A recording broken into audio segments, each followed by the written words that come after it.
السلام علیکم دوستوں، 50 ٹی وی کی جانب سے مصر سیریز کی اگلی قسط میں آپ سب کو خوش آمدید۔ دوستوں، پچھلی ویڈیو میں ہم نے اس سوال کے بارے میں جاننے کی کوشش کی کہ احرام کیسے بنائے گئے تھے، اور احوال آپ کے سامنے ہے کہ اس پراسرار سوال کا کوئی جواب اب تک نہیں مل سکا۔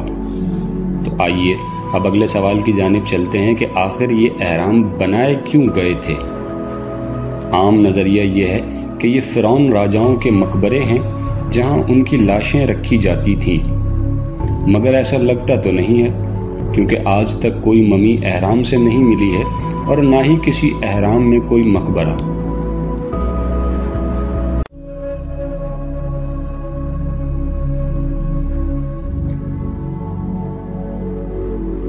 ویسے بھی اتنا بڑا مقبرہ بنانے اور اس پر اتنا پیسہ خرچ کرنے کی منطق بھی سمجھ سے بالاتر ہے۔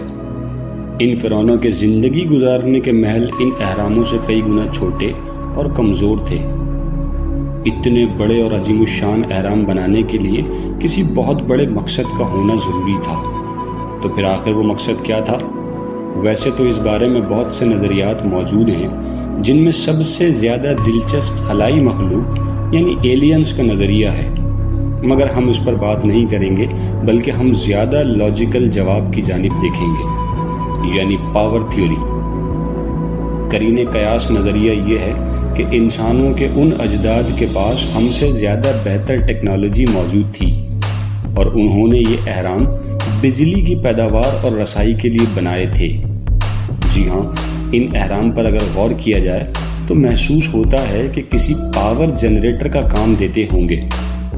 باہر سے چونے کے پتھروں کی بالکل ہموار سطح، جس میں 1 انچ کا بھی خلا موجود نہ ہو، ایک بہت اچھے انرجی ایبزاربر کا کام دے سکتی ہے۔ اندر موجود کنگز چیمبر میں دریافت ہونے والا بڑا بلاک گرینائٹ سے بنا ہے، اور وہاں موجود ڈائیگرام الیکٹریسٹی کنڈکٹنگ پروسیس کی جانب اشارہ کرتی ہیں۔ حیران ہونے کی ضرورت نہیں، اس وقت کی ایسی کئی مورتیاں موجود ہیں جن پر سونے کی پلیٹنگ کی گئی ہے، جو بجلی کے بغیر ممکن ہی نہیں۔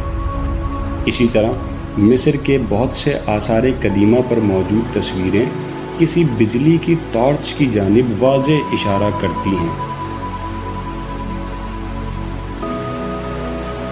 اسے دیکھیے، یہ ڈینڈرا لائٹ کی ڈائیگرام مصر کی ایک دریافت شدہ قدیم عبادت گاہ پر بنی ملی ہے، جو کہ بالکل ایک کروکس ٹیوب کی مانند ہے، اور بجلی کی روشن ٹارچ کے سوا اور کیا ہو سکتی ہے۔ ان احراموں میں پائی جانے والی سرنگیں کسی وینٹیلیشن کے لیے تو نہیں، کیونکہ یہ آگے سے بند ہیں، اور ان کے دروازے پر کسی دھات کی بنی ہوئی یہ پنیں لگی ہوئی ہیں۔ سائنسدانوں کی ریسرچ اس نتیجے پر تو پہنچ چکی ہے کہ احرام سے بجلی بنانے اور اسے دیگر حصوں تک پہنچانے کا نظریہ اب تک سب سے طاقتور نظریہ ہے، مگر پھر سے وہی اہم اور حیرتناک سوال کہ کیا آج سے 5000 سال پہلے کا انسان بجلی بنا چکا تھا، یا پھر لوگ خلائی مخلوق کے نظریے کو ہی ماننے پر مجبور رہیں گے؟ اس سوال کا جواب اب تک ہمیں نہیں مل سکا ہے۔ اگلی ویڈیو میں اگلے سوال کے ساتھ حاضر ہوں گے کہ ان احراموں کو آخر بنایا کس نے، انسانوں نے یا پھر؟ تب تک کے لیے خدا حافظ۔ اگر آپ کو ویڈیو پسند آئی ہو تو اسے لائک اور شیئر ضرور کیجیے، اور دلچسپ معلومات کی آگہی کے لیے ہمارے چینل کو سبسکرائب کیجیے۔